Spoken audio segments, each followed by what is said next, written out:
On today's episode of the Who Am I series, we're going to be discussing the case of the Grant County John Doe. The Grant County John Doe was found on April 9, 1989 in rural Williamstown, Grant County, Kentucky. The remains were not recognizable due to decomposition. The time since death was estimated to be 2 weeks prior to discovery.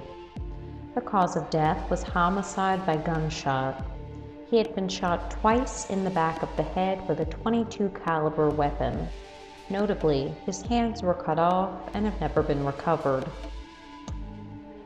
The Grant County John Doe was a white male who's estimated to have been between 25 to 39 years old, although he's believed to be closer to the younger end of that age range. He's estimated to have stood 6 foot 5 inches tall and to have weighed between 220 and 230 pounds. Investigators were unable to determine his eye color, but stated that he had medium brown hair that was styled as a crew cut with short sideburns. He had a previously healed nasal fracture and plagiocephaly, which is also known as flathead syndrome. Flathead syndrome usually occurs when a baby sleeps with their head turned to the same side during their first several months of life. This causes a flat spot either on one side or on the back of the head. The back of John Doe's head was flat. He had extensive dental work, including a porcelain to metal bridge in which 10 missing teeth were replaced with artificial porcelain teeth. He would have had a, quote, perfect smile, unquote, if you were to look at him.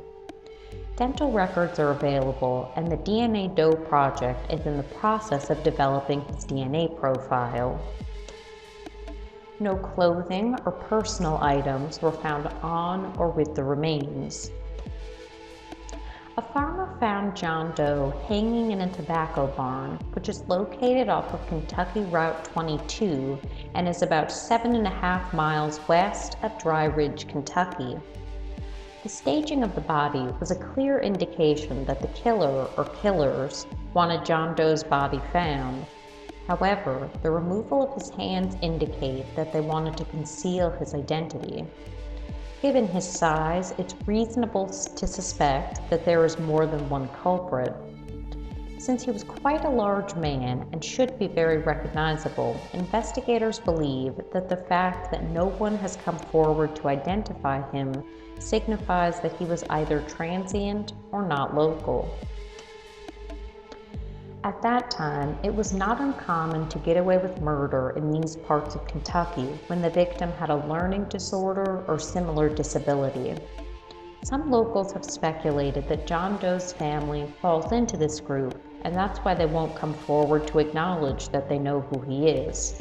Several studies have shown that infants who develop flathead syndrome may be more apt to experience delays in physical and mental development.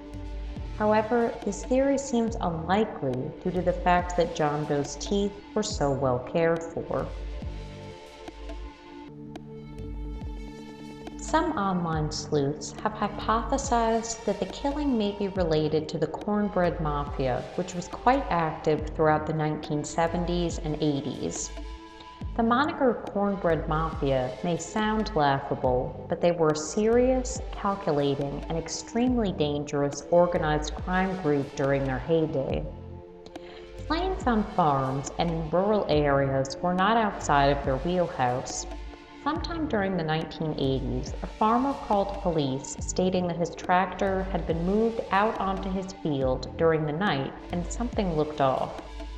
When authorities went to investigate, they noticed a weird, mushy substance and what appeared to be small bone fragments surrounding the tractor. The medical examiner determined that the substance was human remains, which were later associated with a local missing woman. It's possible that she saw something that the Cornbread Mafia considered incriminating.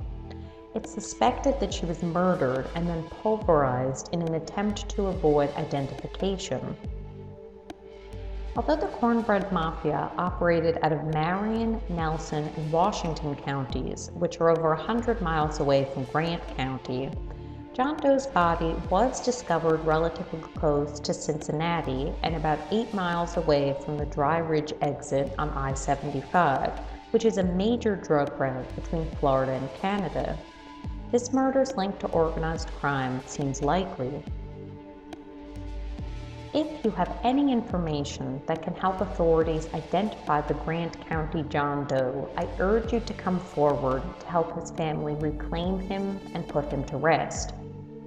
I encourage you to subscribe if you've enjoyed this addition to the Nameless Phantom Library.